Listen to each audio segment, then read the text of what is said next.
प्रसार भारती अभिलेखागार की प्रस्तुति सदाबहार सुनहरे दौर का अनमोल खजाना।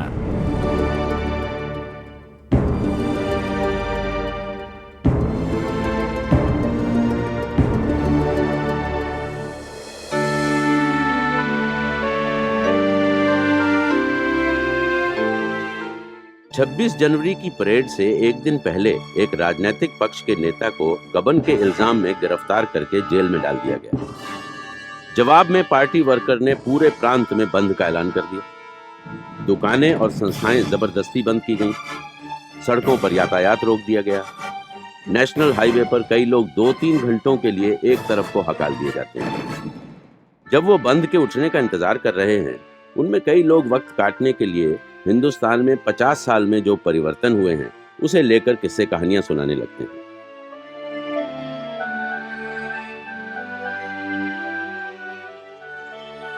ये कहानी हमें बताने वाली हैं मिसेस कृपलानी, जो सोशल वर्कर हैं। भारत का सबसे अल्पसंख्यक वर्ग है उसकी महिलाएं, जिन्हें सब दबाना चाहते हैं, चाहे गरीब, चाहे अमीर, चाहे अनपढ़, चाहे विद्वान। ये आप कैसे कह सकती हैं? महिलाओं के लिए तो सरकार ने बहुत सी सुविधाएं दे रखी हैं, जैसे पंचायतों में रिजर्वेशन और हर लड़की के पैदा होने पर 500 रुपये। बहुत से प्रांतों में तो कॉलेज तक की पढ़ाई मुफ्त है। वो सब कागजी मंसूबे हैं।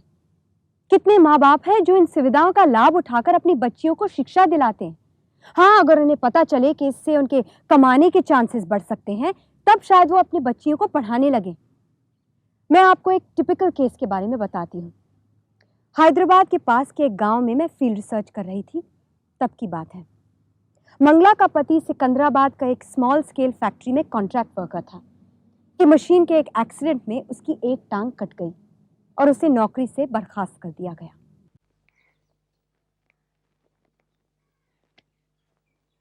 नमस्ते माधवराव।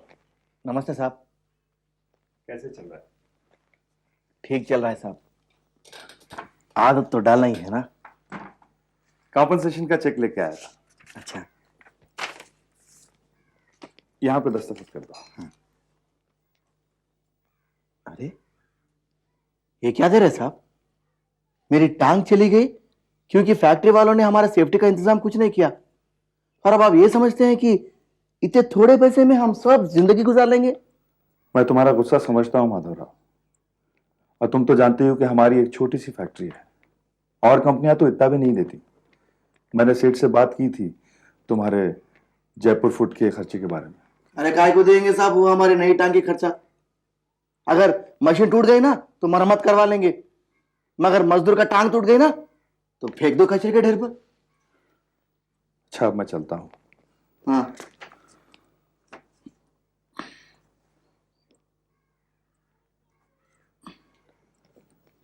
अगर मुझसे कुछ मदद चाहिए तो मुझे बता देना। ठीक है। नमस्ते। नमस्ते सर।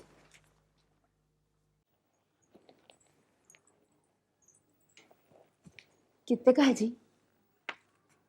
20,000। तेज, ये तो 1 साल भी नहीं चलेंगे ना। अब तुमको दूसरी नौकरी ढूंढ लेना ही पड़ेगा। कौन देगा लंगड़े को नौकरी?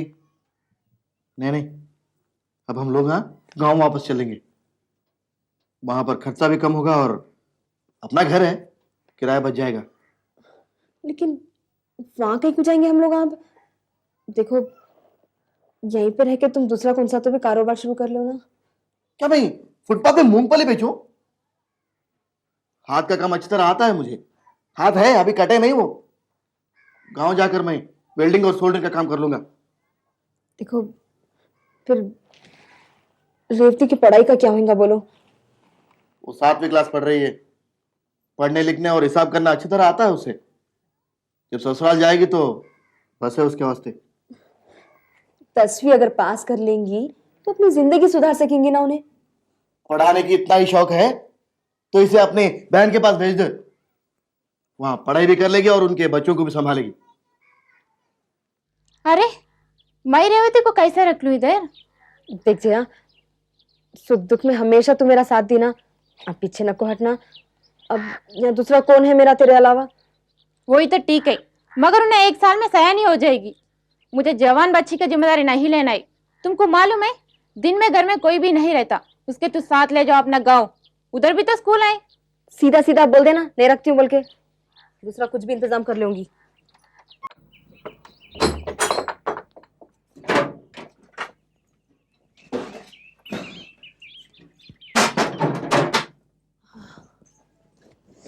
बाबा यहाँ तो बहुत सफाई करना है। रेवती तू जाके पानी ला ले, और हाँ अपने नायना के वास्ते चाय बना ले। अरे रेवती, वो दूध नहीं होगा, जा बाजू बाजू चाची से दूध मांग ले। ठीक है। आप थोड़ा आराम कर लो। हाँ। मैं भी जाकर आती हूँ। तू कहाँ जा रही? वो स्कूल में टीचर से रेवती की बात करके आती हूँ। ओफो, स्कूल स्कूल, जरूर तू पिछले जन्म में टीचर रही होंगी।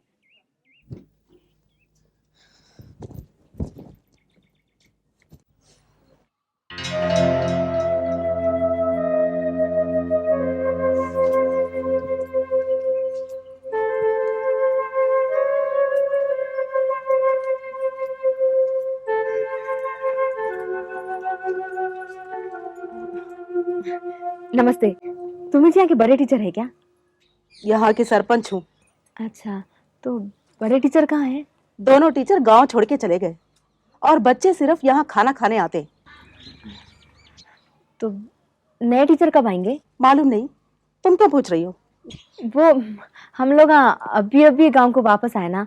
मेरे घर वाले का नाम माधवराव है और मैं मंगला। ओ माधवराव, जिसकी टांग चली गई, बहुत बुरा हुआ। दरअसल मैं मेरी बेटी को 7वीं क्लास में डालना चाह रही थी। यहाँ के बच्चे पढ़ाई नहीं करना चाहते, इसलिए माँ बाप अपने बच्चों को बीड़ी बनाने के लिए भेजते हैं। लेकिन मैं तो रेवती को पढ़ाना चाह रही हूँ। हाँ, चाहिए तो तालुका स्कूल है, 1-1.5 घंटे का रास्ता है। 1.5 घंटा? यानी कि उसको आने जाने में 3 घंटे लग जाएंगे? बस लड़की को पढ़ाने का यही तरीका है।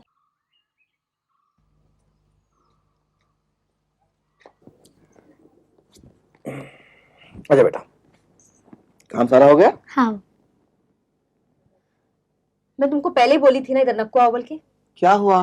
तुमको मालूम है उनके स्कूल में एक भी टीचर नहीं है। वो जो दूसरा स्कूल है यहाँ से 1.5 घंटे का रास्ता है उसका। इसको तो आने जाने में हर रोज 3 घंटे लग जाएंगे। अम्मा मेरे को नहीं जाना इतनी दूर। एक तो चुप कर, क्यों बीच में बोलती है? उठ जाके पढ़ाई कर। तो खाए को तो भी इसको स्कूल को भी जाने के पीछे पड़ी है। उसे घर में रहना ही ठीक है। ज्यादा लिख पढ़ लेगी तो कोई शादी नहीं करेगा इससे। इसको काम पे लगा दे। कौन से काम पे?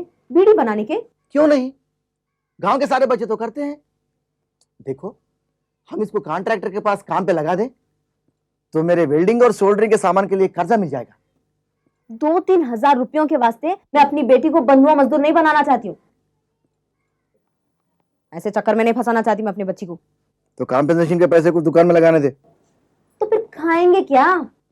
अरे, कॉम्पेंसेशन के पैसे को हाथ नहीं लगाने देती, रेवती को काम पे जाने से रोकती है, और तू तो खुद दमड़ी नहीं कमाती। आखिर आखिर क्या चाहती है तू? हाँ?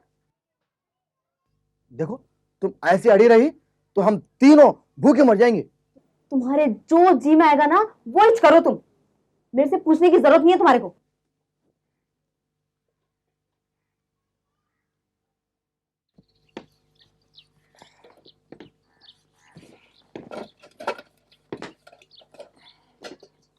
देखिए क्या मिला, 2000 रुपये।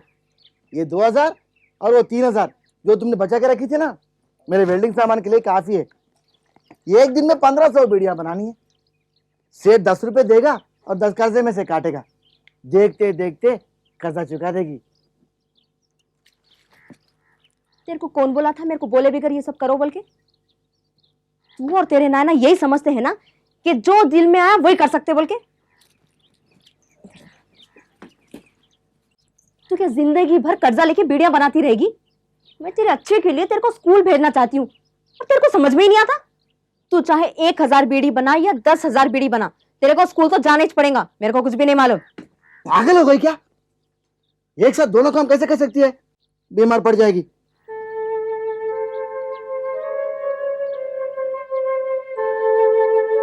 अच्छा तो घर में ही रह, तेरे नाना जो बोलते ना वही कर।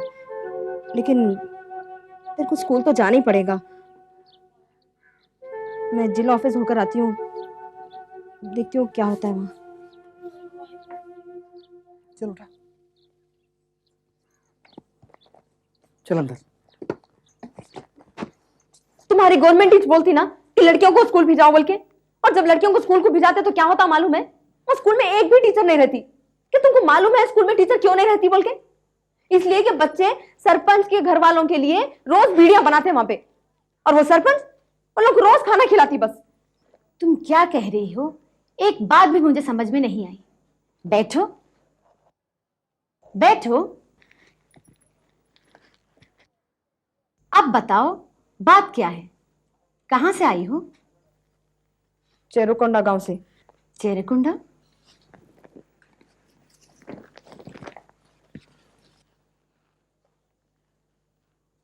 हाँ, चेरेकुंडा। इधर लिखा है कि बच्चों के स्कूल के न आने की वजह से स्कूल बंद करने वाले हैं। स्कूल बंद कर देंगे? क्या तो भी बोल रहे? ऐसा कैसे बंद कर देते स्कूल? तो फिर क्या करेंगे? बिना बच्चों के स्कूल चलाएंगे? अरे तो मेरी बेटी का क्या होगा? वो तालुके का स्कूल तो बहुत दूर है। और देखो, एक काम करो, हमारे गांव के स्कूल के लिए एक टीचर भिजा दो तुम बस। और सब गांव के माँ बाप को ये बोल देना कि अगर बच्चे पढ़ने के लिए आएंगे स्कूल में तो इनको खाने को मिलेगा। स्कूल बंद होने का फैसला हो चुका है। मेरी बात समझ में नहीं आती क्या तुम्हारे को? मेरी बच्ची की जिंदगी खराब हो जाएगी ना। उसका बाप है कि जबरदस्ती उससे बीड़ियां बनवा रहा, वो भी 2000 कर्जा लेकर। मेरे को मालूम है वो ये पैसा कभी भी वापस नहीं कर सकेगा। मेरा बाप भी मेरे साथ यही करा था। जब मैं 5 साल की थी तब से लेकर शादी होने तक मैं सेठ के लिए बीड़ियां बनाते रही मालूम। अब ये मेरी बेटी के साथ तो नहीं होना ना। देखो, अगर उन्हें थोड़ा बहुत पढ़ लेंगी ना तो कुछ कर सकेंगी, कुछ बन सकेंगी, उन्होंने अपनी जिंदगी हिम्मत से चला सकेंगी ना उन्होंने। वो अब तुम ही कुछ तो भी करो ना उसके लिए। हाँ, एक तरीका है। तुम गांव के बहुत से माँ बाप को तैयार करो और हमें एक अर्जी भेज दो कि गांव में स्कूल बंद नहीं होना चाहिए। ठीक है? तुम ये तो कर सकोगी ना? हाँ, मैं करूंगी।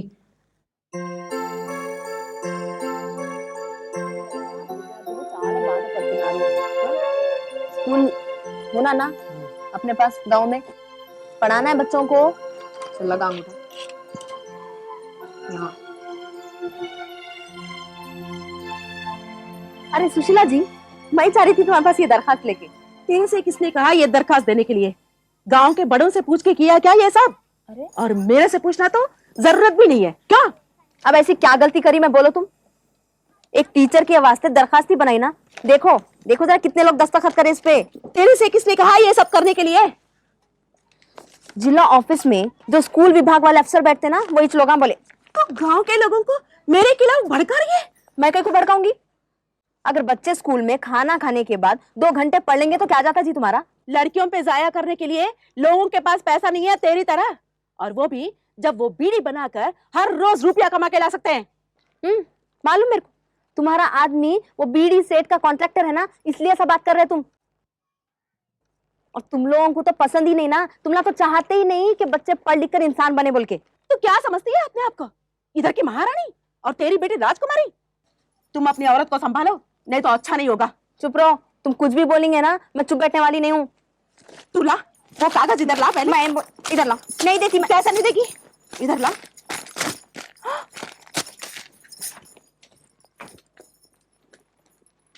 चलो अच्छा हुआ, किस्सा खत्म। तुम्हारा चुप बैठना ही ठीक है। अच्छी बात है, मैं अब कुछ भी नहीं बोलूंगी। लेकिन हाँ, कल से रेवती को तालुका स्कूल जरूर जाना पड़ेगा। फिर मेरा कर्जा कौन चुकाएगा? तू? हाँ, मैं चुकाऊंगी, मर जाऊंगी मगर मैं करूंगी ये सब। क्या जिद क्यों कर रही है? बोल। रेवती तो घर में बैठ के बीड़ी बना के खुश है, एक तू ही रो रही है। ये तुम समझते? तुमको मालूम है ना मेरे साथ क्या हुआ था?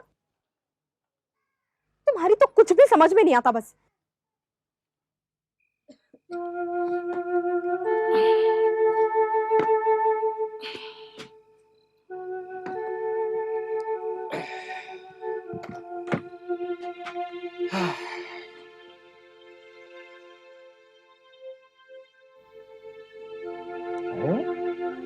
ये तो सो गई। इसने कुछ खाया या ऐसे ही खाली पेट सो गई? अभी कुछ पकाती हूँ। ये क्या रोज रोज की परेशानी है मंगला। थकी यार स्कूल से लौटती है और रोज ऐसे ही सो जाती है। अब मैं क्या करूँ, तुम ही बोलो। ये बीड़ियों से तो फुर्सत ही नहीं मिलती मेरे को। वो सेठ कम बीड़ियां दो तो पैसे काट लेता। अरे वो तो चोर लुच्चा है। ये सब तुमसे नहीं होगा मंगला, मानते काहे को नहीं? कर्जा देते देते हम दोनों बूढ़े हो जाएंगे। दिन भर तुमने रेवती को स्कूल दौड़ाते रहती हो और घर में काम करने वाला कोई नहीं है, कैसा चलेगा? मैं किसी तरह से भी सब संभालूंगी, कुछ दिन और लगेंगे ना बस। कुछ नहीं होने वाला मैं जानता हूँ, इसलिए मैंने फैसला कर लिया कि कल तालुका स्कूल से रेवती का नाम कटवा दूंगा। क्या तो भी बोल रहे तुम ये? हाँ, ताकि वो घर में रहकर तुम्हारा हाथ बटाए।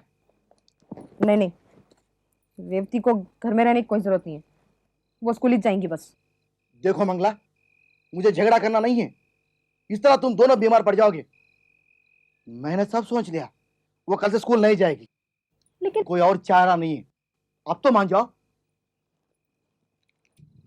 इस तरह रेवती को फिर से बीड़ियों के काम पे लगा दिया गया। मंगला घर के कामकाज में जुटी रही और माधवराव की वर्कशॉप अब अच्छी खासी चल पड़ी। लेकिन गांव का स्कूल वैसा का वैसा बगैर टीचरों के चलता रहा। कोई हालात से खुश नहीं था, लेकिन सब ने मजबूरी समझकर अपनी किस्मत के साथ समझौता कर लिया था। लेकिन कभी कभी जहां बदलाव मुमकिन नहीं है, वहां इंडस्ट्रियलाइजेशन खुद अपने लिए रास्ता बनाकर सब कुछ बदल देता है। अरे मंगला सुनो,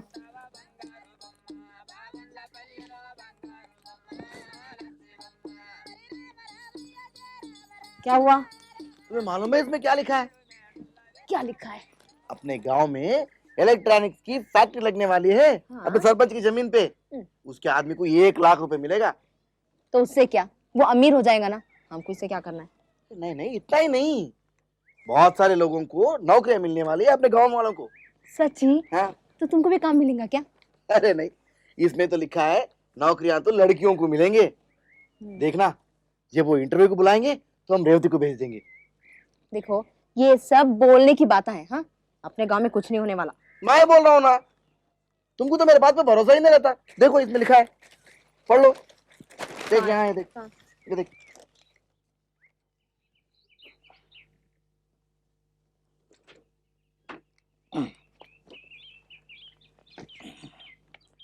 रे रेवती, जल्दी करना, देर हो जाएंगी। हाँ हाँ, आ रहे। चल ना। अम्मा बस करो ना। हो गया, चल। हाँ, क्या ये काम के साथ साथ पढ़ाई भी कर सकेंगी क्या? अरे हौली औरत, ये पक्की नौकरी है। सुबह से शाम 8 घंटे की नौकरी है। ये नौकरी इसको मिल गई तो हम सेठ का कर्जा भी चुका देंगे और बीड़ियों से छुटकारा भी मिलेगा। मगर देखो, मेरे पास खिटखिट सुनने का टाइम नहीं है। चल रेवती। आराम से। हाँ, अच्छे से बोलना, आराम से। रेवती, सब सही सही जवाब देना। कोई बात नहीं, अगली बार हो जाएगा। सुशीला जी, क्या हुआ, क्या पूछ रहे? बस एक टीवी है छोटा सा, उसे देखकर बटन लगाने का है। बहुत आसान है, कोई भी कर सकता है। अच्छा अच्छा। ए रेवती, तू बस घबराना नहीं। हाँ, जो भी पूछे ना, शांति से सोच कर जवाब देना। ठीक है। हाँ, चल। ये क्या है? टीवी। हाँ, यहाँ पर कुछ टीवी के पार्ट्स रखे हैं, तुम जरा इसे लगाकर बताओ।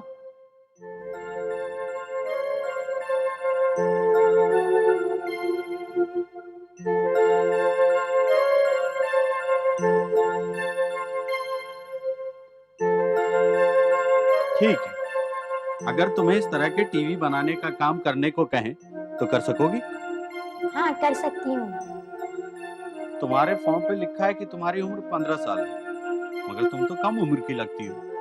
कौन सी क्लास तक पढ़ी हो? 7वीं। हमें कम से कम 8वीं पास लड़कियां चाहिए, मगर 10वीं पास लड़कियों को पहले चांस देंगे। तुम अच्छी लड़की हो, समझदार भी हो, लेकिन हम तुम्हें नहीं ले सकते। तुम पहले अपना स्कूल पूरा कर लो, फिर ट्राई करना, ठीक है? अब तुम जा सकते हो। इस बेवकूफ लड़की को उस साहब को बताना था कि ये 15 साल की है और 8वीं पास कर चुकी है, मगर इसे तो अपनी माँ के जैसा सच बोलना था। बोली और गई नौकरी हाथ से। गांव की दूसरी कोई लड़की को नौकरी मिली क्या? नहीं, एक को भी नहीं मिली, सब बाहर से आएंगी। ये कहाँ का इंसाफ है? और उस काम में ऐसा क्या है जो इतना पढ़ने लिखने की जरूरत है? वो काम तो कोई अनपढ़ भी कर सकता है। हाँ, ये तुम ही बोलते रहो, बोलने से कुछ भी नहीं होता मालूम। आजकल 10वीं पास से कम वालों को ढंग की नौकरी मिलती कहाँ है। मैं अंदर आ सकती हूँ? आइए। तुमने तो सुन लिया होगा, हमारे गांव की किसी भी लड़की को नौकरी नहीं मिली नई फैक्ट्री में। कैसा मिलती जी नौकरियां? स्कूल बंद करवा के अपने फायदे के लिए उनकी पढ़ाई रुकवा के बीड़ियां ने बनवाए तुम उनसे। पुरानी बातों को छोड़ो, मगर अपने गांव की फैक्ट्री में बाहर की लड़कियों को बुलाना कहाँ का इंसाफ है? तुम्हें स्कूल फिर से चलाने में मेरी मदद करनी पड़ेगी। बोलो और बोलो ना, लड़कियों को पढ़ा के क्या फायदा, वो ससुराल जाके पढ़ाई का क्या करेंगी? अगर घरवाली पढ़ी लिखी हो तो पूरे परिवार पे असर पड़ता है ना माधवराव? मैंने ठीक बोला ना? और मैंने शिक्षा विभाग के नाम पे दरखास्त भी तैयार कराई है। तुम्हें मेरे साथ चलना पड़ेगा। जाओ जाओ, ये सब कामों के लिए मेरे पास वक्त नहीं है। मंगला, तुम्हें जाना चाहिए। सुशीला जी के साथ दफ्तर जाओ ताकि गांव में ढंग का स्कूल खुल सके। वक्त बदल गया है, वक्त के साथ बदलना होगा हमें।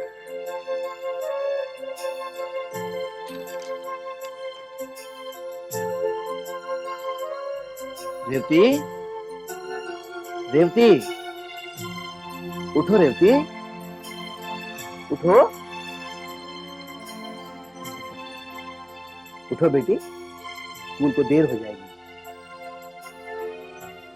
लेकिन मंगला जैसी कितनी माएं हैं जो अपनी बेटी को शिक्षा दिलाने के लिए इतना जोश दिखाएं। शिक्षा पर मुझे लगता है हम बेकार ही इतना जोर दे रहे हैं। ये सिर्फ नौकरी मिलने का एक जरिया बन गया है। पढ़े लिखे झाइलों की संख्या खूब बढ़ रही है।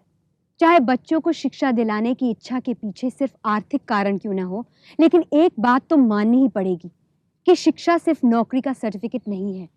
इससे अपनी निजी काबिलियत और हुनर का विस्तार होता है और उससे ज्यादा अपने समाज और वातावरण को परखने और समझने में मदद मिलती है। तो आप समझती हैं कि पढ़े लिखे लोग अनपढ़ों से ज्यादा ब्रॉड माइंडेड होते हैं? ऐसा बिल्कुल नहीं। मेरे तो कई हाईली एजुकेटेड दोस्त हैं जो बिल्कुल तंग नजर और रूढ़िवादी हैं। कभी कभी रूढ़िवादी रुझान कंज्यूमरिज्म और लॉस ऑफ आइडेंटिटी के खिलाफ एक रिएक्शन होता है। अगर आप अपनी जड़ें खो बैठे हैं तो इसमें आपको एक अपनापन सा महसूस होता है। And that is the reason कि दुनिया भर में फंडामेंटलिज्म जोर पकड़ रहा है और लोग मजहब को अपनी आइडेंटिटी से जोड़ने लगे। पर इसमें बुराई क्या है? हमें तो अपने धर्म पर गर्व होना चाहिए। नहीं, इसमें बुराई नहीं है, पर जब धर्म का इस्तेमाल सियासत में होने लगता है तो धार्मिकता में कमजोरी आ जाती है और रह जाता है स्वधर्माभिमान और घमंड, और आदमी सोचने लगता है कि सच्चाई सिर्फ उसी में है, किसी और में नहीं है।